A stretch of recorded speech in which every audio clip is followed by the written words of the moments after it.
Assalamualaikum warahmatullahi wabarakatuh. Perkenalkan, nama saya Fitria Pindiani dari Fakultas Prodi Pendidikan Bahasa dan Sastra Indonesia dari Universitas Kanjuruhan Malang. Di sini saya akan membahas tentang bahayanya COVID yang sedang melanda negara kita. Pandemi virus corona baru yang telah melewati 1 juta kematian memiliki jumlah korban yang lebih tinggi dibandingkan dengan virus modern lain seperti infeksi pencernaan, infeksi pernafasan, masalah berat tubuh, dan infeksi salib. Meskipun demikian, sejauh ini penyakit itu tidak lebih mematikan daripada flu Spanyol pada masa itu. Saat pandemi berlanjut, jumlah kematian dari perhitungan masih sementara. Tapi ini setidaknya memberikan referensi untuk membandingkan virus lain dulu dan sekarang. Pada 2009, virus atau flu babi menyebabkan pandemi global dan menyebabkan kematian resmi sebanyak 18.500 orang.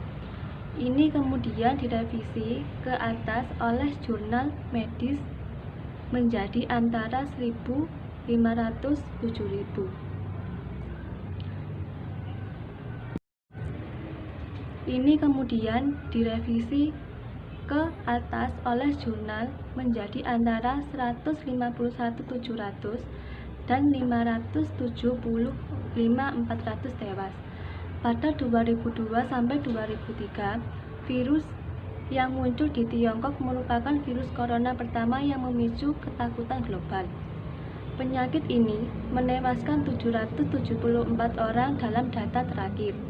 Korban COVID-19 sering dibandingkan dengan flu musiman yang mematikan jarang menjadi berita utama. Secara global, menurut WHO, flu musiman menyebabkan 650.000 kematian. Pada abad ke-20, dua pandemi flu non-muslim utama, yakni flu Asia pada 1957 sampai 1958 dan flu Hong Kong pada 1968 sampai 1970 masing-masing menewaskan sekitar 1 juta orang. Kedua pandemi terjadi dalam keadaan yang berbeda dengan COVID-19.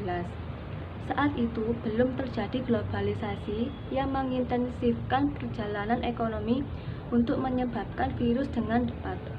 Bencana terbesar pandemi modern hingga saat ini, pandemi flu pada 1918 sampai 1919 yang juga dikenal sebagai flu Spanyol. Flu ini melenyapkan sekitar 50 juta orang menurut peneliti yang diterbitkan pada 2000-an. Jumlah kematian akibat virus corona baru ini sudah sangat jauh lebih tinggi dibandingkan dengan demam berdarah Ebola yang pertama kali diidentifikasi pada 1976, dan pada tahun 2018 wabah ini pada tahun 2000 menewaskan hampir 2.300 orang dalam 4 dekade. Wabah Ebola secara berkala telah menewaskan sekitar 1.500 orang, semuanya di Afrika. Ebola memiliki tingkat kematian yang jauh lebih tinggi daripada COVID-19. Sekitar 50% orang yang terinfeksi meninggal karena ini telah meningkat hingga 90% di beberapa pandemi. Namun, Ebola tidak begitu menular dibandingkan virus lain.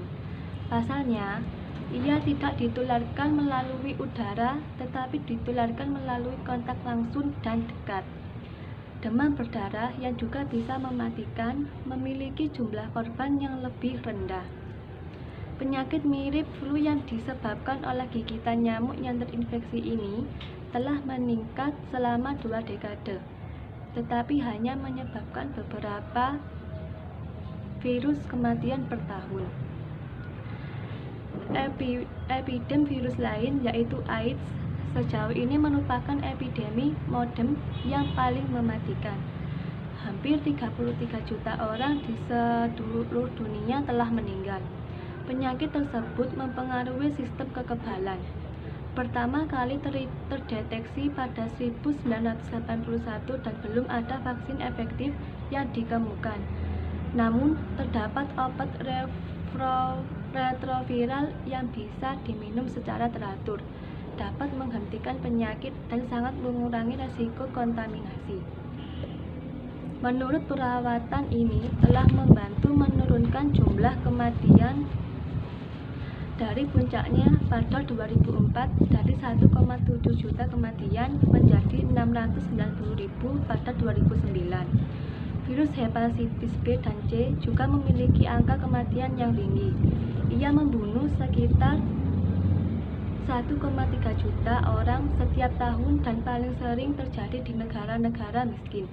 Sampai saat ini, belum ada obat khusus yang disarankan untuk mencegah atau mengobati penyakit yang disebabkan virus corona.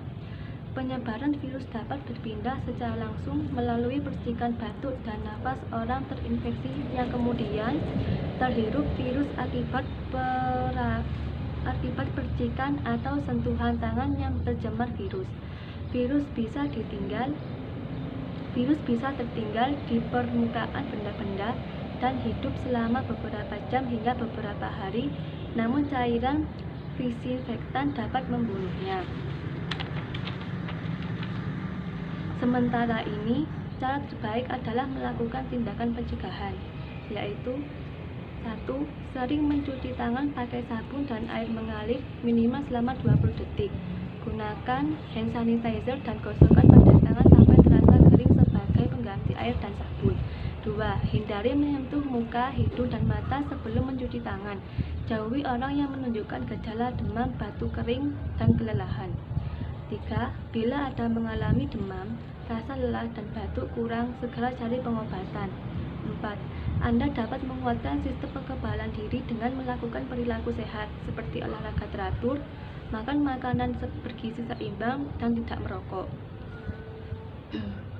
5. Gunakan masker setiap melakukan kegiatan di luar rumah. 6. Saat batuk atau bersin, tutup mulut dan hidung dengan siku terlipat atau tisu. Tindakan-tindakan yang tidak efektif yang bisa berbahaya antara lain: yang pertama, merokok, mengenakan lebih dari satu masker, meminum antibiotik, menyemprotkan alkohol atau klorine ke seluruh tubuh, pemakaian cairan disinfeksi secara langsung. Demikian saya akhiri. Assalamualaikum warahmatullahi wabarakatuh.